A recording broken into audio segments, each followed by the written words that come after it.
காஷ்மீர் பக்கத்தில் இருக்க பஹல்காம் அப்படின்ற இடத்துல 26 பேருக்கும் மேலே அங்கே வந்து சுற்றுலா பயனாளிகள் கொல்லப்பட்டிருக்காங்க. அதை பற்றி சொல்லுங்கள். லக்ஷரி தீபாவுடைய ரெக்ஸேஷன் சொல்லி ஒரு அமைப்பு பொறுப்பேற்றுக்கிட்டாங்க. அதை அவங்களுக்கு என்ன வேணும்னு இது வரைக்கும் சொல்லியிருக்காங்களா? ஏன்னா அவங்களுக்கே அது தெரியாதுமா என்ன கேட்குறோம்னு. காஷ்மீரை கொடுத்துட்டு அவங்க கம்முன்னு இருந்துருவாங்கிறீங்களா? அடுத்து டெல்லியே கேட்பாங்க.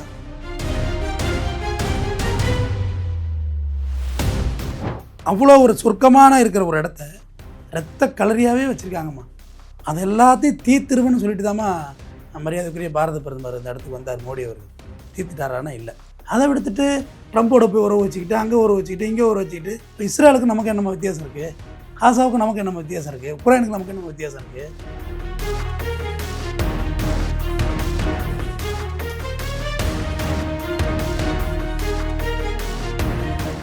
அஞ்சு கிலோமீட்டர் ரேடியஸை வந்து ராணுவம் கையில் எடுத்துருக்காங்கம்மா.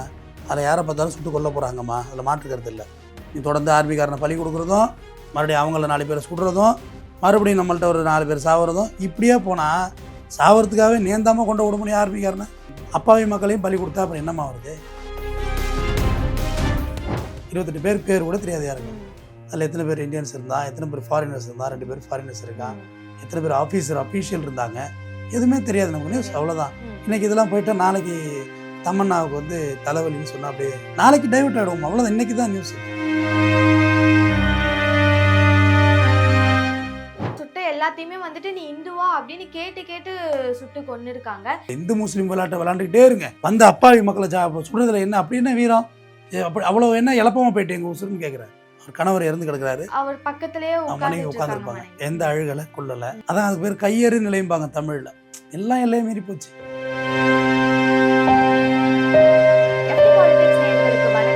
நம்ம கூட வழக்கறிஞர் RS தமிழ்வேந்தன் சார் தான் இருக்கார். அவரோட பேசுவோம். வணக்கம் சார். வணக்கம். எப்படி இருக்கீங்க சார்? நலமா இருக்கு சார். ஆக்சுவலா நாம இங்க சந்தோஷமா பேசிட்டு இருக்கோம், பல விஷயங்கள் பண்றோம். ஆனா அப்படியே வந்துட்டு காஷ்மீர் பக்கத்துல இருக்க பஹல்காம் அப்படின்ற இடத்துல நேத்து வந்துட்டு ஒரு டெரரிஸ்ட் அட்டாக் பண்ணியிருக்காங்க. அண்ட் 26 பேருக்கும் மேல அங்க வந்து சுற்றுலா பயனாளிகள் கொல்லப்பட்டிருக்காங்க. அதை பத்தி சொல்லுங்க. முதல்ல இறந்தவங்களுக்கும் என்னோட ஆழ்ந்த இரங்கலை தெரியப்படுத்திக்கிறேன். சேனல் சார்பாகவும் சொல்லிக்கிறேன். காயப்பட்டிருக்கவங்க இன்ஜூரிஸ் எல்லாம் விரைவில் ரெக்கவரி ஆகி வரணும்னு வேண்டிக்கிறேன். இந்த காட்டுமிராண்டித்தனமான செயலுக்கு மிகுந்த கண்டனத்தையும் என் சார்பாகவும் தொலைக்காட்சி சார்பாகவும் நான் தெரியப்படுத்திக் கொள்கிறேன். படத்து பேர் உன்னை போல் ஒருவன் ஒரு படம், கமலஹாசனோட படம். வாய்ப்பு இருந்தால் பாருங்கள். நேயர்களும் வாய்ப்பு இருந்தால் அந்த படத்தை போட்டு பாருங்கள். நிறைய உங்களுக்கு அந்த படம் அரசியலை சொல்லிக் கொடுக்கும். நிறையா நீங்கள் புரியாத விஷயங்கள் நிறையா தெரிந்து கொள்வீங்க. காஷ்மீரில் செத்தா நமக்கு என்ன, அது நியூஸு. நம்ம தமிழ் சேனலில் போட்டு கூட காமிக்க மாட்டோம். நம்ம தான் கன்னியாகுமரியில் காலூன்றி தைரியமாக நிற்கிறோமே அப்படின்னு சொல்லியிருப்பாரு. அதுதான் இங்கே நடக்குது. எல்லாம் நமக்கு நடந்தால் தான் வலிக்குது. வேறு யாருக்கு நடந்தால் அது நியூஸ். செத்துட்டாங்க அவ்வளோதான். 28 பேர் பேர் கூட தெரியாது யாருங்க. அதில் எத்தனை பேர் இந்தியன்ஸ் இருந்தால், எத்தனை பேர் ஃபாரினர்ஸ் இருந்தால், 2 பேர் ஃபாரினர்ஸ் இருக்கான், எத்தனை பேர் அஃபீஷியல் இருந்தாங்க, எதுவுமே தெரியாது நமக்கு. நியூஸ் அவ்வளோதான். இன்றைக்கி இதெல்லாம் போயிட்டால் நாளைக்கு தமன்னாவுக்கு வந்து தலைவலின்னு சொன்னால் அப்படியே அவ்வளோதான். டைலூட்டு தான். நாளைக்கு டைவர்ட் ஆகிடுவோம். அவ்வளோதான். இன்றைக்கி தான் நியூஸ். இது இன்றைக்கி வந்து இது ஹாட் நியூஸ் ஆகிருக்கு. பிரதமர் சவுதியிலேருந்து திரும்பி வர்றாரு. அமித்ஷா சம்பவ இடத்துக்கு போகிறாரு. ஒரே பரபரப்பு. அந்த டெரரிஸ்ட் ஃபோட்டோ வெளியிட்டிருக்கானுங்க பார்த்தீங்களா இல்லையா? அவனுங்களே வெளியிட்டிருக்கானுங்க. வரைஞ்ச ஃபோட்டோவும் அது ஒரே மாதிரியே இருக்குது. இதெல்லாம் வந்து இந்த பஹல்காமில் நடந்தது எல்லாமே வந்து ஒரு பக்காவான அட்டூழியம், அக்கிரமம், அட்டூழியம். ஏன்னா அவங்க யாரும் சோல்ஜர் கிடையாதுமா. யாருமே அதில் இராணுவ பயிற்சி பெற்றவங்களோ ஈவன் ஒரு பிஸ்டல் வச்சுருக்கவங்களோ கிடையாது. வெறும் காமன் மேன். வெறும் சும்மா டூரிசம், வெயிலுக்கு டூரிசம் போனாங்களா சுட்டு கொண்டா இப்படி ஒரு நேச்சர் டிசாஸ்டர்ஸ் நடக்குதுன்னா அது ஏற்றுக்கலாமா? அது வேறு வழி இல்லை. அதான் இயற்கைன்னு சொல்லிடுறோம்ல, அது நம்ம ஏற்றுக்கிறோம். ஆனால் இது இயற்கை. அது நீங்கள் தூக்கிட்டு போய் ரேண்டமாக துப்பாக்கி எடுத்துகிட்டு போய் உன் பேரை கேட்டு ஒரு ரிலீஜனை கேட்டு ஃபயரிங் பண்ண, அதுவும் சுட்ட எல்லாத்தையுமே வந்துட்டு நீ இந்துவா அப்படின்னு கேட்டு சுட்டு கொண்டு இருக்காங்க. இதெல்லாம் கேட்குறப்போ ஒரு மாதிரி ஏன் இப்படி வல்கரா நடந்துக்கிறாங்க அப்படின்ற மாதிரி தான் சார் இருக்கு ஆக்சுவலாக. அதாவது இந்துவான்னு கேட்டதில்ல. எனக்கு அதில் வருத்தம் என்னென்னா ஒரே ஒரு புகைப்படம் இருக்குமா. அதில் அவர் கணவர் இறந்து கிடக்குறாரு. அவர் பக்கத்திலேயே மனைவி உட்காந்துருப்பாங்க. எந்த அழுகலை கொள்ளலை. அதான் அதுக்கு பேர் கையெறி நிலையும்பாங்க தமிழில். எல்லாம் எல்லையும் மீறி போச்சு. பக்கத்தில் பேசி சிரித்து கொண்டு இருந்தவன் போனமாக இருந்தால் அவனுக்கு என்ன ஃபீல் இருக்கும்? நான் ஒரு அட்டாக்ல கீழே விடுறேன்னா தெரியாதுமா. யாரோ டப்புன்னு எனக்கு கன் ஷாட் வந்து கன் மண்ணில் வைக்கிறாங்கன்னா உனக்கு எவ்வளோ பயமாக இருக்கும்? பக்கத்தில் இருக்கவங்களுக்கு. செத்தவங்களை விடுங்கம்மா, இருந்தவங்களுக்கு எவ்வளோ பயத்தை கொடுத்துருக்கும். கண்டிப்பாக குழந்தை பேட்டி விடுறான் அவங்க அப்பா இருந்ததை பற்றி. இதெல்லாம் யாருக்கு எதிராக நீங்கள் போராடுறீங்க? யாருக்கு உங்களுக்கு என்ன தான் வேணும்? உங்களோட நோக்கம் என்ன? பென்டகனில் போய் அடிச்சிங்க, ட்வின் ஸ்டாரை போய் அடிச்சிங்க அமெரிக்காவில். என்ன சொல்ல நினச்சிங்க அடிச்சிங்க, திருப்பி அவர் ஒசாமா பின் லேடனை வச்சு சுட்டாங்க பாகிஸ்தானில் வச்சு. அப்புறம் நீ அதில் முடிஞ்சு போச்சு, அவ்வளோதான். அந்த செய்தி அதோட க்ளோஸு. பென்டகனுக்கு மேலே ஒரு காக்கா குருவி பிறந்தாலும் சுடுற ஆண்டு உத்தரவு போட்டு வச்சுருக்காங்க. இப்போ இதில் பகல்காமில் பார்த்தீங்கன்னா 5 கிலோமீட்டர் ரேடியஸ்க்குள்ளே கண்டிப்பாக அந்த அந்த டெரரிஸ்ட் சம்மந்தமாக யார் வந்தாலும் ஃபயர் பண்ண சொல்லியிருக்காங்க.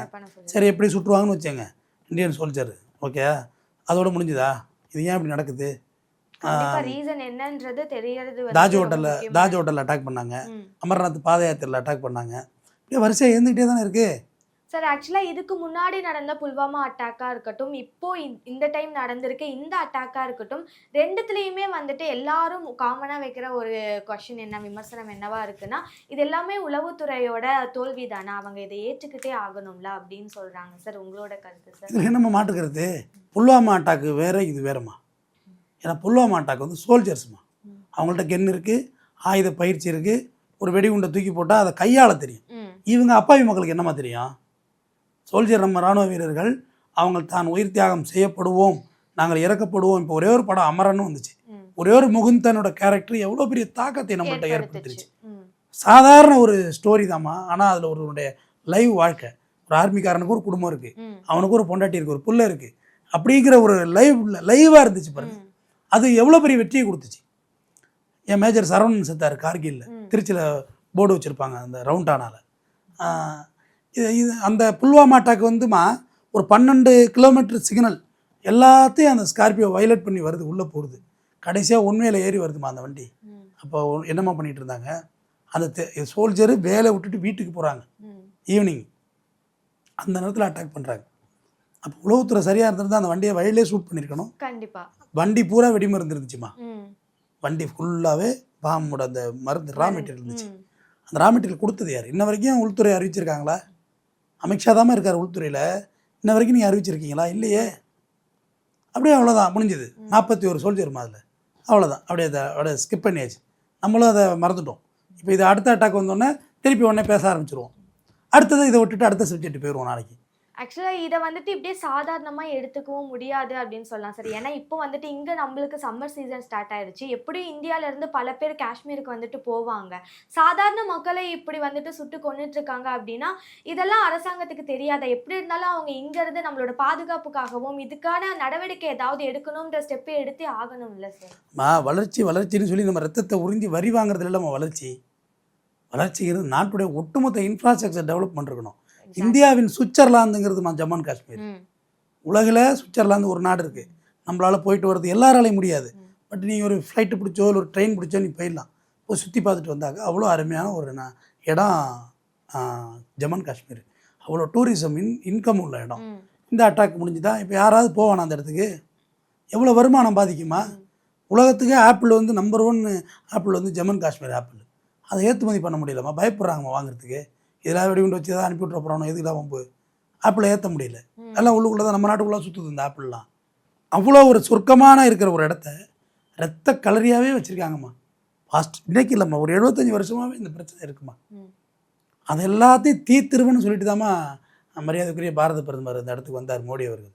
தீர்த்துட்டாரானா இல்லை சார். ஆக்சுவலாக அடுத்து நான் அதை தான் கேட்கலான்ட்டு இருந்தேன். இப்போ மோடி அவர்கள் இருக்கிறப்போ தான் இவ்வளோ பெரிய அட்டாக் வந்துட்டு நடந்திருக்கு. இதுக்கு எப்படி பொறுப்பு ஏற்றுப்பாரா சார் மோடி? புல்வாமாவுக்கே பொறுப்பு ஏற்றுக்கலாமா? நம் நாட்டு இராணுவ வீரர்களே காப்பாற்ற தவறிய நீங்கள் எங்களையாக காப்பாற்றி விடுவீர்கள், உங்களையெல்லாம் நம்பி இருக்கிறோம் பாருங்கள், வரி கொடுக்குறோம் பாருங்கள். நம் நாட்டுடைய அதிகபட்ச செலவு ஆர்மிக்கு தாம்மா கொடுக்குறாங்க. அது காரணமே இந்த டெரரிசம் தொல்லை தாம்மா. அப்படி இருக்கிற ஒரு இடத்துல, ஒரு பொது இடத்துல, பகல்காமில் டே லைட்டில் ஒரு நைட்டில் அஃபென்ஸ் நடந்ததுன்னா கூட ரைட், டே லைட் வெளிச்சத்தில் 3 மணிக்கு ஷூட் பண்ணுறாங்கம்மா. அப்போ என்னம்மா அங்கே பாதுகாப்பு இருந்துச்சு? இங்கே போய் பாருங்கள் ஒரு பார்க்குக்கு, இந்த பார்க்கில் போய் நீங்கள் ஒருத்தர் போய் அடிச்சிட முடியுமா உங்களால்? உள்ளே வந்து பேட்ரோல் சுற்றிக்கிட்டே இருக்காங்க. சாதாரண நம்ம தமிழ்நாடு காவல்துறை தான், எல்லாருக்கிட்டையும் கென்னெல்லாம் கிடையாதுமா. இந்த அளவுக்கு இந்த இருக்கிற பாப்புலேஷனுக்கு இவங்களை வச்சு ஏதோ பண்ணிட்டு தான் இருக்கிறாங்க. மற்ற கம்பேரிட்டிவ் அதர் ஸ்டேட் போலீஸை ஒப்பிட்டுனா நம்ம போலீஸெல்லாம் தங்கன்னு சொல்லுவாம்மா. நீ இவங்களாம் நல்லவங்கம்மா, ரொம்ப ஹியூமானிட்டியோடு நடந்துப்பாங்க. நீ வடக்க போய் பாருங்க தெரியும், உங்களை உண்டுலன்னு பண்ணுவாங்க, தப்சம் பண்ணிடுவாங்க. அப்படி இருக்கிற அந்த பார்க்கில் பூந்து ஒரு பகல்காம் அந்த இடத்துல அட்டாக் பண்ணுறாங்கன்னா அப்போ என்னம்மா அங்கே பாதுகாப்பு இருந்துச்சு? ஏம்மா காடுகளில் காட்டில் காட்டு பன்னி எவ்வளோ இருக்குது, ஆனை எவ்வளோ இருக்குது, குதிரையில் இருக்குது, மாடு எவ்வளோ நிற்கிது, புலி, கரடி எல்லாத்தையும் டேட்டா எடுக்க முடியுது. இன்றைக்கும் மேனுவலாக உள்ளே புந்து டேட்டா எடுக்கிறாங்க. இங்கே நம்ம ஊட்டி, கொடைக்கானல், நீலகிரியில் சொல்கிறோமா, கொடைக்கானல்னா மேனுவலாக போய் எடுக்கிறாங்க. எத்தனை புலி இருக்குன்னு, இத்தனை புலி ப்ரெக்னெண்ட்டாக இருக்குது, எல்லா டேட்டாவும் எடுத்துகிட்டு வர முடியுது. இவ்வளோ முடிஞ்ச நம்மளால் அங்கே எத்தனை பேர் ட்ராவல் ஆகுறான், யார் காட்டுக்குள்ளே டெரரிஸ்ட்டு, எவன் சிவிலியன்னு சொல்லி பார்க்குறது ஒரு ரேடார் கூட இல்லையா? தினம் இது வாங்கிட்டேன், அதை வாங்கிட்டேன், இந்த வளர்ச்சி அந்த வளர்ச்சி. நிதின் கட்காரி இருக்கார்லம்மா, அவர் சொல்கிறாருமா, ஆரன்லாம் இனிமேலுக்கு வந்து ஆரன் சவுண்டு வேண்டாம், பாட்டு மியூசிக் வைங்கன்னு. இதெல்லாம் ஒரு பெரிய புரட்சியாம்மா. இது நம்மள்ட்ட இருக்கம்மா ஆல்ரெடி. ரிவர்ஸ் கியர் போட்டின்னு வச்சுக்க காரில், பாட்டு பாடும் பொல்லாதவன் மியூசிக்கு, பழைய பாட்டு எல்லா பாட்டும் பாடுமா அதில். இது நம்மள்ட்ட ஆல்ரெடி இருக்குது. அது நியூசன்ஸ் சொல்லி நம்ம தடை பண்ணி வச்சுருக்கோம். பண்ணி கத்துற மாதிரி, கழுத கத்துற மாதிரி இருக்க நம்மள்ட்ட டேங்கி யாரெல்லாம் தடை பண்ணி வச்சுருக்கோம். அது வச்சுருந்தா அஃபென்ஸ் அது. ஏன்னா காரணம் நியூசன்ஸ் ஆகிடும். ஒரே சவுண்டாக இருக்கணும். ஆம்புலன்ஸ்னால் ஒரே சவுண்டாக தான் இருக்கும். கொயான்னு கேட்குது இல்லை, எடுத்துகிட்டு ஒரு பாட்டு போட்டு விட்டுறலாமா? எப்படி சார் ஆம்புலன்ஸ் வருதா, வழி விடணுமா அப்படின்றதே யாருக்கும் தெரியாம பாருங்க. உனக்கு புரியுதுமா? நிதின் கட்காரிக்கு புரியலம்மா. என்னம்மா செய்யுறது? ஆரனுக்கெல்லாம் மியூசிக் வச்சு விட்றது பெரிய கையாமையான்னு ஆகிடாதாம்மா ரோடு. என்ன நடந்துக்கிட்டு இருக்கு, இங்கே என்ன பேசிகிட்டு இருக்காங்க பாருங்கள். இவங்க உலகமே வேறம்மா. இந்த லீடர்ஸோட உலகமே தனி. சார் ஆக்சுவலாக இப்போ இவ்வளோ பெரிய அட்டாக் நடந்திருக்கு, நம்ம சார்பாக எந்த மாதிரியான பதிலடி கொடுக்கறதுக்கு வாய்ப்பு இருக்குது சார்? 5 கிலோமீட்டர் ரேடியஸை வந்து ராணுவம் கையில் எடுத்திருக்காங்கம்மா. அதில் யாரை பார்த்தாலும் சுட்டு கொல்ல போகிறாங்கம்மா. அதில் மாற்றுக்கிறது இல்லை. கண்டதும் சுட்டுருவாங்க. அதில் ஒன்றும் மாற்றம் இல்லை. அதெல்லாம் செஞ்சுருவாங்க நம்ம சோல்ஜர் பக்காவா. ஆனால் இது சொல்யூஷன் என்னம்மா? நீ தொடர்ந்து ஆர்மிக்காரனை பழி கொடுக்குறதும், மறுபடியும் அவங்கள 4 பேரை சுடுறதும், மறுபடியும் நம்மள்ட்ட ஒரு 4 பேர் சாவறதும், இப்படியே போனால் சாவறதுக்காகவே நேந்தாமல் கொண்டு விட முடியும் ஆர்மிக்காரனை. சரி, ஆர்மிக்காரவங்க தான் நேர்ந்து கொண்டு விட்றோம். நாட்டுடைய பாதுகாப்பு சோல்ஜரை, மரியாதைக்குரிய இராணுவ வீரர், மேஜர்களை, அப்பாவி மக்களையும் பலி கொடுத்தா அப்புறம் என்னம்மா வருது? அதுதான் சார் எல்லாரோட கேள்வியுமாவும் இருக்கு. ஆக்சுவலாக இதுக்கு முன்னாடி நடந்த அட்டாக் அப்போது அதுக்கப்புறமேட்டு கூட சோக்கிதார் அப்படின்னு சொல்லி போட்டிருந்தாங்க சார். ஆனால் இப்போ இவ்வளோ பெரிய அட்டாக் திரும்ப நடந்திருக்கு, இது எப்படி எடுத்துக்க சார்? இதுக்கு ஒரு அமைப்பு பொறுப்பே இருக்கிறாங்கம்மா. லக்ஷரி தொய்பாவுடைய ரெக்ஸேஷன் சொல்லி ஒரு அமைப்பு பொறுப்பேற்றுக்கிட்டாங்க. அதை பாகிஸ்தான் நாங்கள் இல்லைன்னு வெளிப்படையாக சொல்கிறாங்க. அப்போ வெளிப்படையாக நாங்கள் இல்லை, கொலை பண்ணலைன்னு சொல்ல முடியுது. அப்போ இதை எப்படிம்மா பார்க்குறது? நீங்கள் போய் எங்கெங்கேயோ உறவு வைக்கிறீங்கம்மா. ட்ரம்ப்போட உறவு வைக்கிறீங்க. என்னோடய வரி பணத்தில் ஃப்ளைட் ஏறி போய் எலான் மஸ்க் வீட்டில் போய் விருந்து கொண்டாடுறீங்க. நீங்கள் போகலாமா? அதுமாரி நீங்கள் ப்ரோட்டோக்காலில் உள்ளவர் தானே. நீங்கள் யாரோட போகிறீங்க, யாரோட பேசுகிறீங்க எல்லாம் தெரியணும் தானே. அதுதான் நம்ம நாட்டுடைய சட்டம். ஒரு நீதிபதி போயிட முடியுமா? ஒரு மேஜிஸ்ட்ரேட்டு போயிட முடியுமா வெளிநாட்டுக்கு சொல்லாமல் கொள்ளாமல்? ஒரு போலீஸ் ஆஃபீஸர், ஒரு எஸ்ஐ போயிட முடியுமா வெளிநாட்டுக்கு? போக முடியாது. 52 இடத்துல நீ கையெழுத்து வாங்கணும் வெளில போகிறதுக்கு. ஒரு சொத்து வாங்க முடியுமா ஒரு போலீஸ்காரர் யார்ட்டையும் சொல்லாமல்? அவ்வளோ வச்சுருக்க நீங்கள் நாட்டுடைய பிரதமர் ஐயா. உங்கள் மேலே நிறைய விமர்சனம் இருக்குது, விமர்சிப்போம். இது சுதந்திர நாடு. நான் கருத்து சொல்கிறது எங்களுக்கு உரிமை இருக்குது. நீங்கள் பதில் சொல்கிற இடத்துல நீங்கள் இருக்கிறீங்க. நான் உங்களை ஓட்டு போட்டோம் போடலங்கிறது 2வது பட்சம். ஆனால் எங்களுடைய பாதுகாப்பு உறுதி செய்கிறதுக்கு தான் உங்களை அங்கே வச்சுருக்கோம். கண்டிப்பாக எலெக்ஷனுங்கிறது வேறம்மா. நான் எந்த கட்சிக்கு வந்து ஒர்க் பண்ணுவோம், உங்களை எதிர் சித்தாந்த உள்ள இதில் நாங்கள் இருப்போம், அதெல்லாம் வேறு. ஆனால் நீங்கள் எங்கள் பிரதமர். உங்களை யார் இழிவு பண்ணுறதையும் நாங்கள் ஒத்துக்க முடியாது. நீங்கள் எங்களுக்கான பிரஜையாக இருக்கணும். எனக்கான முக்கியத்துவத்தையும் பிரதிநிதித்தையும் பெற்றுத்தரணும். நீங்கள் அதை விடுத்துட்டு இப்போ ட்ரம்ப்போட போய் உறவு வச்சுக்கிட்டு, அங்கே உறவு வச்சுக்கிட்டு, இங்கே உறவு வச்சுக்கிட்டு, இப்போ என்ன ஆகிட போகுது? அவங்களே வடகொரியாவுக்கு பயந்தாமல் கிடக்குறாங்க. இப்போ இஸ்ரேலுக்கு நமக்கு என்னமோ வித்தியாசம் இருக்குது? காசாவுக்கு நமக்கு என்னமோ வித்தியாசம் இருக்குது? உக்ரைனுக்கு நமக்கு என்னமோ வித்தியாசம் இருக்குது? போர் நிறுத்த சொல்லியும் போர் நிறுத்த மாட்டாங்க. உக்ரைனில் அடிச்சுக்கிட்டே இருக்காங்க. இப்போ தான் உள்கட்டமைப்பில் கை வைக்கக்கூடாதுன்னு அவர் சொல்கிறாரு. அதெல்லாம் காதில் வாங்குற மாரி இல்லை ரஷ்யா. இப்போ யாருமே கேட்க ஏம்மா நம்ம ஒரு விஷயம் வர்றோம்மா, நேரடியாக வர்றோம்மா. எவன் செத்தான்னு நீ ரசத்தை ஊற்றாத்தான்னு சொல்லுவாங்க. அப்படி தாம்மா நம்ம இருக்கிறோம். ரொம்ப சுயநலமாக வாழ பழகிட்டோம்மா. இத்தனை வருஷமாக போர் நடக்குதுமா. ஈவன் கோவிட்லேருந்து போர் நடந்துக்கிட்டு இருக்கு உக்ரைனுக்கும் ரஷ்யாவுக்கும். மனிதன் செத்து மடிஞ்சிக்கிட்டே இருக்கான். ஏதாவது ஒரு உலக நாடு கண்டனம். இப்போ நான் சொல்கிற கண்டனம் எங்கம்மா தெரிஞ்சிட போகுது? நீ சொல்லி என்னம்மா ஆக போகுது? கண்டிப்பாக சார். ஆக்சுவலாக எங்கேயோ சொல்கிற இடத்துல இருக்கவங்க சொல்லணும்லம்மா. உக்ரைன் போரில் பாரத பிரதமரோட நிலைப்பாடு என்ன? காசாவில் இவரோட நிலைப்பாடு என்ன? இஸ்ரேலில் இவரோட நிலைப்பாடுன்னு சொல்லுங்கள். குழந்தைகள் அப்படியே அடிக்க வச்சுருந்தாங்கம்மா காசாவில். இது பச்சை பிள்ளைங்கம்மா. அப்போ எவன் செத்தாலும் கவலை இல்லை. இப்போ தான் நம்மளுடைய பக்கத்து நாட்டில் போர் நடந்துச்சு. 1.5 லட்சம் பேர் இறந்தாங்கம்மா ஃபைனல் வாரில். யார் கேள்வி கேட்டால் ஒருத்தரும் இல்லை. கேட்க நாதி இல்லாமல் தான் எல்லோரும் செத்து போனாங்க. இன்றைக்கி அதானமாக நடக்குது. இன்றைக்கி வரைக்கும் எங்கேயோ ஒரு இடத்துல போர் நடந்துக்கிட்டு தான் இருக்குது. பட்டினியால் 10 பேர் செத்துக்கிட்டு தான் இருக்கான். கற்பழிக்கப்பட்டு தான் ஒன்று. எதுவும் எந்த வளர்ச்சியும் இல்லைம்மா. ஆனால் நம்ம மட்டும் வாய் கீழே லைட் வெளிச்சத்துக்கு எழுது பேசுகிறோம்.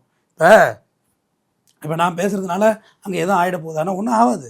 பட் குறைந்தபட்சம் நான் பேசையாவது செய்யணுங்கிறது தான் எனக்கு வேண்டுதல். இப்போ நம்ம 2 பேர் பேசி உக்ரைனில் போர் நிறுத்த போகிறோமா? இல்லையே. பட் இந்த விஷயத்தை வெளில கொண்டு வரணுமே. உக்ரைனில் போர் நடக்கிறதே தெரியலையாம்மா. Exactly sir. இப்போ இந்த அட்டாக் நடந்திருக்கிறதும் எத்தனை பேருக்கு தெரியும் அப்படின்றதே தெரியல சார். விமர்சனங்களை தாண்டி, விமர்சகர்களை தாண்டி, இல்லை நம்மள மாதிரி பேசுறவங்களை தாண்டி ஆர்டினரி பீப்புள்ஸ் நிறைய பேர் இருக்காங்க. அவங்களுக்கு இந்த மாதிரி ஒரு விஷயம் போயிட்டு இருக்கு அப்படின்றதே தெரியுமா அப்படின்றது தெரியல சார் ஆக்சுவலாக. அதாவதுமா, நீங்கள் உன்னை போலவரோட திருப்பியுமே ரெஃபர் எடுக்கிறேன். வேறு யாரும் சினிமா ரெஃபர் கூட வேறு எதுவும் சொல்கிறதுக்கு இல்லாமல் போயிட்டு, உன்னை போலவரில் கமல் தான் டெரரிஸ்ட்டை கொண்டு இருப்பார், தீவிரவாதத்தை அழிக்கும் தீவிரவாதம்னு. அப்போ மோகன்லால் சொல்லுவார், நீ முஸ்லீம் தீவிரவாதிகளை கொண்டு இருக்க, நீ இந்து தானே அப்படிம்பார். கரம் சிங் ஆர்ம்ஸ் டீலர் ஹிந்து கொண்டு இருக்கேன், அப்போ நான் என்ன முஸ்லீமா அப்படிம்பார். இந்த இந்து முஸ்லீம் விளையாட்டை விளையாண்டுக்கிட்டே இருங்க அப்படின்னு சொல்லுவார். உன்னோட நடை, உடை, பாவனை, உன் கை, இடது கை, பழக்க வழக்கம் எல்லாம் எனக்கு தெரியும் அப்படிம்பார். கென்ன அந்த கையில் போட்டு சொல்லுவார், எனக்கு வலது கையிலையும் பழக்கம் தெரியும், காந்தியார் 2 கையிலையும் எழுதுவார் அப்படின்னு சொல்லுவார் கமல். நான் அதை ரெஃபருக்காக சொன்னீங்க, நான் பாருங்கள், ஒன்றும் தப்பான படம் கிடையாது, பாட்டெல்லாம் கிடையாது. உங்களுக்கு நிறைய அரசியலை தெரியப்படுத்தும், நம்மளை சுற்றி என்ன நடந்துக்கிட்டு இருக்கீங்க, இங்கே அது தெரியாமல் இங்கே ஒரு கூட்டம் விளாண்டுட்டு இருக்காங்கம்மா. எனக்கு அதுதான் வருத்தமாக இருக்குது. இப்போ நான் பேசுகிறேன்ல, இது தெரியாமல் திங்குன்னு ரீல்ஸ்லையும் இன்ஸ்டாகிராம்லையும் குதிச்சுக்கிட்டு ஒரு குரூப் சுற்றுறாங்கம்மா. நம்மளை என்ன பெரிய ஆபத்தில் இருக்கும். இது இன்னமும் சொல்கிறேம்மா, இது ஒரு லேயர் ஆஃப் பீப்புள்ஸுக்கு மட்டும் தான் இது புரியுது. கண்டிப்பாக சார். பாக்கி பேருக்கு ரீச் ஆகலை. காஷ்மீர் வழியாக தீவிரவாதி வந்துடுவான், காஷ்மீர் வழியாக தீவிரவாதி வந்துடுவான். லடாக் வழியாக வரானே, என்ன பண்ணிட்டீங்க? லடாக்கில் எல்லை வச்சுட்டிங்களா? எல்லை வைக்கிறேன்னு சொன்னீங்கல்ல, லடாக் எங்கே இருக்குன்னே பாதி பேர் தெரியலம்மா. எல்லை வைக்கிறேன்னு சொன்னீங்க, வைக்கலையே. அவன் டெய்லி வந்து கொட்டாய் போட்டுகிட்டே இருக்கானே, வளர்ந்து வளர்ந்து வளர்ந்து வளர்ந்து வந்துக்கிட்டே இருக்கான், அவன் ஏறிக்கிட்டே இருக்கான். அதை வந்து நீங்கள் கேள்வி கேட்கல, ஆனால் அதை கேள்வி கேட்குறேன்னு சொன்னீங்க. டெய்லியும் என் மீனவனை சுட்டு கொள்றானே, சுடுறவனையும் உனக்கு தெரியும், சுடுற நாடையும் தெரியும். குட்டி நாடு தான் அது, எவ்வளோ பேர் சுந்துற போகுது இலங்கை, தமிழ்நாடு இப்படி சூட கிடையாது, அவனையும் தெரியும். ஆனால் நீ என்ன சொல்கிற, தமிழக மீனவன் அப்படின்னு எழுதுற. இந்திய மீனவன் இல்லையா அவன்? இந்தியாவோட சொத்து இல்லையா? இந்தியாவுக்கான வரி வருவாய் வாங்கி கொடுக்கலையா? அவன்கிட்ட வர லாபத்தை மட்டும் அழுட்டு பொருளை எக்ஸ்போர்ட் பண்ணுறில்ல, ஏன் அவன் உயிருக்கு ஒரு பாதுகாப்பு கொடுக்க தெரியல? கூப்பிட்டு பேச தெரியாதாம்மா? இன்னைக்கு தூக்கி 3000 கோடி கொடுத்தாருலம்மா எங்கள் இலங்கைக்கு. அப்போ கூப்பிட்டு சொல்ல வேண்டியதுதானே, எப்போ மீன் பிடிக்க வரவேணா தொல்லை பண்ணக்கூடாது, அந்த கட்சித்தீவில் வந்து வலைகள் எல்லாம் உலர்த்திக்கிட்டோம், நியூசன்ஸ் பண்ணக்கூடாது, கையெழுத்து போடு, 3000 இல்லை 5000 கூட வாங்கிட்டு போடு அப்படின்னு கையெழுத்து போடு. அவன் இப்போ பஞ்சத்துலேயே இருக்கான், கையெழுத்து போட்டு வாங்கிட்டு போயிருப்பானே, அதெல்லாம் கேட்குறது இல்லை, வாயெல்லாம் திறக்கிறது கிடையாது. குஜராத் மீனவன் செத்தா மட்டும் இந்திய மீனவன் பேப்பரில் போடுறாங்கம்மா. நம்ம மீனவன்னா என்னம்மா? அது அந்த நாட்டு நியூஸ் சேனலில் ஓடுதே நம்ம உடக்கலாம். நம்மளை பற்றி சம்மந்தம் இல்லாத ஒரு விஷயத்தை கொண்டாந்து இங்கே பூத்திக்கிட்டு இருக்கக்கூடாது. மும்மொழி கொள்கைங்கிறது, வரி கொடுங்கிறது, ஆரண்டு மாத்திராங்கிறது பொறுப்பற்ற பதில்களாக சொல்லக்கூடாதுமா. நாட்டுடைய வளர்ச்சி, பாதுகாப்பு, இதுக்கு தான் நான் வரி கொடுக்குறேன். நீ என்னை பாதுகாக்கலாம், உனக்கு எதுக்கு வரி கொடுக்கணும்? எங்கள்கிட்ட வாங்காத ஜிஎஸ்டி எல்லாம். நீ வெக்கமான சூடு சொரணம் இருந்தால் வரி வாங்காத எங்கள்கிட்ட. என்னதான் பாதுகாக்கல நீ, அப்புறம் எதுக்கு வரி வாங்குற? எனக்கு சோறு போட்டால் தான் நீ வீட்டுக்கார அப்பன், உன்னை பாதுகாத்தா தான் அவன் புருஷன், உனக்கு ஒன்றுனா அழுதாதான் அவன் அண்ணன், நீ பசி இல்லாமல் பார்த்துக்கிட்டா தான் அவன் அம்மா. ஓகேவா? அதுமாரி மக்கள் நல்ல நிலையில் வச்சுருந்தா தான் நீ அரசன். நாங்கள் நல்ல நிலையில் இல்லைன்னா, இந்த சொன்ன பற்றியா 4 பேர் அப்பா அம்மா அண்ணன் தம்பி புருஷன் சொன்னோம் இல்லையா, அதை விட அந்த லிஸ்ட்டு தான் நீயும். எங்களை பாதுகாக்கலை. நாங்கள் என்ன அங்கே தீவிரவாதத்துக்கு வந்தவங்களுக்கு ஒரு கத்தி கூட ஹேண்டில் பண்ண தெரியாதுமா. வந்த அப்பாவி மக்களை சுடுறதுல என்ன அப்படி என்ன வீரம், அப்படி அவ்வளோ என்ன இழப்பமாக போயிட்டு எங்கள் உசுருன்னு கேட்குறாரு. இதே உங்கள் வீட்டில் எங்கள் வீட்டில் நடந்திருந்தால் இப்போ நமக்கு எப்படி கொதிக்கும், அந்தளவுக்கு தான் எனக்கு கொதிக்குது. நம்ம யாராக தான் இருந்தாங்கம்மா, காசாவில் செய்கிறதும் அயோக்கியத்தனம் தான்மா. எல்லாம் பொறுத்து வேடிக்கை பார்க்குறாங்க. வடகொரியா ஒரு நாடு தான் என்ன நடக்குதுன்னே சொல்ல முடியாதுன்னு சொல்கிறாம்மா. டிவி சேனல்ஸ் எதுவும் கிடையாது, தியேட்டர் கிடையாது, எவ்வளோ அடக்குமுறையில் நாடை வச்சுருக்கிறாங்க. அங்கே என்ன இருக்குன்னு பார்த்து சொல்ல தெரியாதாம்மா. இவ்வளோ சேட்டலைட் வச்சுருக்கேன் உங்களுக்கு. நிதா வில்லியம்ஸை கொண்டு போய் இறக்கிட்டேன், ரொம்ப பெருமையாக இருக்கா? இதெல்லாம் கர்வப்படுற விஷயமா? நம்ம ரொம்ப சிறுமையில் வாழ்ந்துக்கிட்டு இருக்கோம்மா. அங்கே போய் தண்ணி இருக்கான்னு பார்க்குறது, இங்கே போய் தண்ணி இருக்கான்னு. இருக்கிறவனுக்கு முதல்ல சோறு கொடு, இதில் மாட்டுக்கறி திங்காதங்கிறது. முதல்ல பட்னியாக இருக்கும், சாப்பாடு கொடு, அப்புறம் என்ன சாப்பாடு சாப்பிட்றன்னு டிசைட் பண்ணுவோம். நாங்கள் இங்கே விரதம் இல்லைம்மா, இங்கே நோன்பு இல்லைம்மா, பட்னியாக இருக்கும். முதல்ல சாப்பாடு கொடுங்க, அப்புறம் மாட்டுக்கறி திங்கிறதா, மான்கறி திங்கிறதா, மனுஷக்கறி திங்கிறதான்னு அப்புறம் பேசி டிஸ்கஸ் பண்ணுவோம். முதல்ல இங்கே தேவை சாப்பாடு, வி ஆர் நீட் ஃபுட்டு. அது இல்லை இங்கே அதை விடுத்துட்டு நீங்கள் உட்காந்துட்டு மயிலுக்கு தீவனம் ஊட்டுறதையும் மானுக்கு தழை ஊட்டுறதையும் உட்காந்து வீடியோ எடுத்து போட்டுட்டு உட்காந்துருக்கீங்க. உங்கள் அளவுக்கு ஸ்டேட்டஸ் இருந்தால் இன்னும் எவ்வளோ செய்யலாமா அந்த நாட்டுக்கு, இறங்கி வரலாமா? இன்ன வரைக்கும் மணிப்பூருக்கு போகவே இல்லைம்மா, கதை ஓட்டிக்கிட்டே இருக்காங்கம்மா. ஜந்தன் மந்தலில் போராடின நம்ம தடகள வீராங்கனைகள் வந்து பார்த்தாங்களா? விவசாயிகள் நிர்வாணம் வரை நின்னாங்களே, போனாங்களா? இவங்களோட உலகமே வேறம்மா. வளர்ச்சி வளர்ச்சி. G20 மாநாடு நடந்ததும்மா. அவங்க வந்து ஏழைகள் இருக்க குடிசை இருக்குல்ல, ஃபஸ்ட்டு வாட்டி ஸ்க்ரீன் அடித்தாங்கம்மா. வெளிநாட்டிலேருந்து வர்றவங்களாம் பார்க்காம இருக்கட்டும்னு. அடுத்த வாட்டி மதில் சோறு கட்டிட்டாங்கம்மா. 3வது வாட்டி குடிசையே தூக்கிட்டாங்கம்மா. எப்படியே வறுமையாக இருக்கா? செத்துரு. இருந்தால் தானே தொல்லை. நாட்டில் வறுமை டேட்டா கொடுக்கணும். 80 கோடி பேர் வறியவர்கள்னு சொல்லி நிர்மலா சீதாராமன் அறிக்கை தாக்கல் பண்ணுறாங்க பட்ஜெட்டில். நீங்கள் தானே 15 வருஷமாக எங்கள் ஆள்றீங்க, தேனாரும் பாலாரும் வட்டி இதுங்கிறீங்க. நாங்கள் எப்படிமா ஏழையாக போனோம்? நாங்கள் ஏழையாக போனதுக்கு காரணம் யார்? இன்னமும் கோதுமை கொடுக்குறோன்னு சொல்கிறாங்க. ஏன்னா வறியவர்கள் அப்படின்னு சொல்கிறாங்க. நாங்கள் எப்படி வறியவர்கள் ஆனோன்னு தான் நான் கேட்குறேன். நீங்கள் தான் எல்லாம் செஞ்சிட்டீங்களே எங்களுக்கு. இன்னும் நாங்கள் எதுக்கு ஏழையாக இருக்கும்? எதுக்குமே பதில் கிடையாதுமா இவங்கள்ட்ட. சும்மா தீவிரவாதி இவங்க எல்லாம் அப்பாவிகளை சொல்கிறத வேடிக்கை பார்த்துக்கிட்டு கதை சொல்லிக்கிட்டு இப்படியா ஓட்டிக்கிட்டு இப்படியே ஓட்டுறதுமா. சரி, இந்த அட்டாக்ல வந்துட்டு டிஆர்எஃப் அப்படின்ற ஒரு கும்பல் வந்துட்டு நாங்க இதுக்கு பொறுப்பேற்றுக்கிறோம் அப்படின்னு சொல்லியிருக்காங்க. ஸோ கண்டிப்பாக உங்களுக்கு தெரிஞ்சிருக்கும்னு நினைக்கிறேன். அதை பற்றி சார். அவங்க லஷ்கர் தொய்பாவிலேருந்து பிரிஞ்சு வந்து ஒரு அமைப்புமா. அவங்க இதுமாதிரி நிறையா குழுக்கள் இருக்காங்கம்மா. இப்போ அந்த போராடுறாங்க இல்லையா டெரரிஸ்ட்டு, அவங்களுக்கு என்ன வேணும்னு இது வரைக்கும் சொல்லியிருக்காங்களா? சொல்லுது. யாராவது ஒருத்தர் இந்திய பிரஜை இல்லை உலக நாட்டிலே சொல்லு, இந்த போராடுறவனுக்கு இது கொடுத்தா இவன் ஆஃப் ஆகிடுவான் அப்படின்னு யாராவது சொல்லியிருக்காங்களா? ஏன்னா அவங்களுக்கே அது தெரியாதுமா என்ன கேட்குறோம்னு. காஷ்மீரை கொடுத்துட்டு அவங்க கம்முன்னு இருந்துருவாங்கிறீங்களா? அடுத்து டெல்லியை கேட்பாங்க, அடுத்து கேட்பாங்க. இவங்களுக்கு என்ன வேணும்னே அவங்களுக்கு தெரியலம்மா. இவங்களோட நோக்கமே இப்போ வந்து அவங்க சுட்டாங்கல்ல, அவங்க எல்லோரும் இறந்து போகணும்னு அவங்களுக்கு தெரியாதுன்னு நினைக்கிறீங்களா? நல்லாவே தெரியும். புல்வாமா தாக்குதலை கொண்டு போய் அடிக்குள்ளே நம்ம செதறி போகணும்னு தெரியாது. அந்தளவுக்கு என்னம்மா வெறி. தற்கொலைப்படை ஆகி நான் கொல்லுவேங்கிறது எவ்வளோ பெரிய வெறிமா அது. நான் இழந்தும் நான் கொல்லுவேங்கிறது எப்படி மோசமான மனநிலை இல்லையா அது? அவங்க என்ன வேணாலும் சொல்லணும் இல்லைம்மா. அது நம்ம நாடு செவி சாய்க்குதா இல்லைங்கிறத அப்புறம் பேசுவோம். அதுக்கு தான் பார்லிமெண்ட்லாம் இருக்குது. முதல்ல நீட் என்ன, உனக்கு நீட் என்ன சொல்லு, செஞ்சு பார்த்துருவோம், கேட்டு பார்த்துருவோம். அதுதான் நிஜம். அதேமாரி கவர்மெண்ட்டும் ஒரு வாட்டி அதை கேட்டுருக்கணும் இல்லைம்மா. இந்த போராடுற டெரரிஸ்ட்டுக்கு என்னப்பா வேணும் உங்களுக்கு? நான் புனர் ரத்தமும் சதையுமா உள்ள ஒரு மனுஷன் தானம்மா. அவங்க அம்மா அப்பாவையும் எறும்பு தீண்டாது அவங்க அம்மா அப்பா வளர்த்துருப்பாங்கல்ல. கொஞ்சம் கூட சென்டிமெண்ட்டே இல்லை அதில் அவங்கள்ட்ட. எனக்கு ரொம்ப ஆச்சரியமாக இருக்குமா, உண்மையாக சொல்கிறேன்.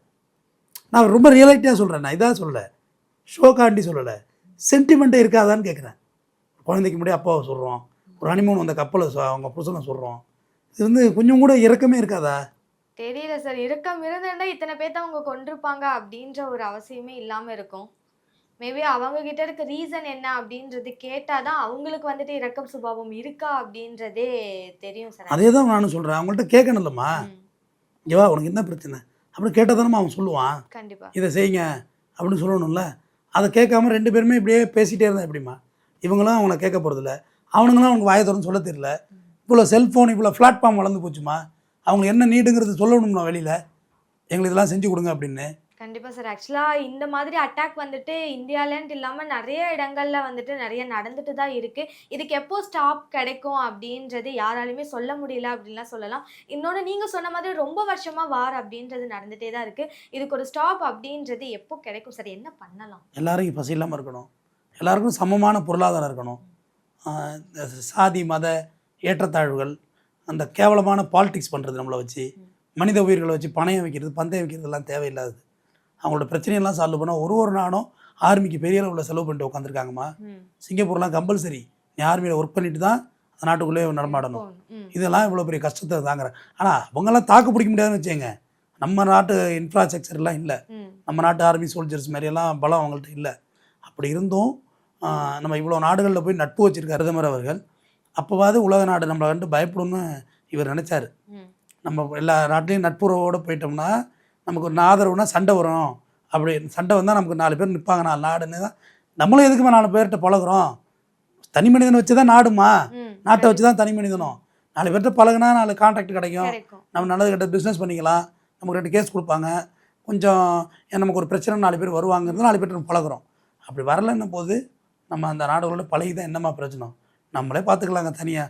நாங்கள் இந்தியாங்கிற நாடோட வச்சுக்கிறோம், எங்கள் பொருளையும் நான் ஏற்றுமதி பண்ணல, உன் நாட்டு பொருளாதாரம் எனக்கு தேவையில்லை, இவங்களே வளர்த்துக்கிறேன் அப்படின்னு சொல்லி மக்களுக்கு ஏதாவது நல்லது செய்யணுமா? ரத்தத்தை ஸ்ட்ரக் பண்ணி உரியிற மாதிரி உரியிறாங்கம்மா. எல்லாத்துக்கும் வரிம்மா, வரி வரி வரி வரின்னா எவ்வளோம்மா வரி? தாங்க முடியாத வரி. எது கொடுக்குறோம்? எங்களை பாதுகாப்பாக வச்சுருப்பேன்னு தானே. நாங்கள் தான் பாதுகாப்பாக இல்லையே. வரி வாங்காத, எங்களை விட்டுரு, நாங்கள் மாநில அரசுக்கு எதாவது கொடுத்துக்கிட்டு இவங்க கொடுக்குற நலனில் வாழ்ந்துட்டு போயிடுறோம். எதுக்கு இந்தியாங்கிற ஒத்த கட்டமைப்பில் நாங்கள் இருக்கணும்? கண்டிப்பா சார். இந்த மாதிரி கொஸ்டின் வந்துட்டு நெறைய பேருக்கு இங்க இருக்கு அப்படின்னு சொல்லலாம். இதுக்கு என்ன முடிவு அப்படின்றது இதுக்கு மேல யாராவது பேசினாலோ, இல்ல நம்ம அரசாங்கத்தினர்கிட்ட இருந்து அவங்க கிட்ட ஏதாவது ஒரு பேச்சுவார்த்தை நடத்தினா தான் இதுக்கான முடிவு அப்படின்றது கிடைக்கும்னு நெனைக்கிறேன். இது ரிலேட்டடா பல தகவல்கள எங்களோட சொல்லியிருக்கீங்க சார். ரொம்ப நன்றி. நன்றிம்மா.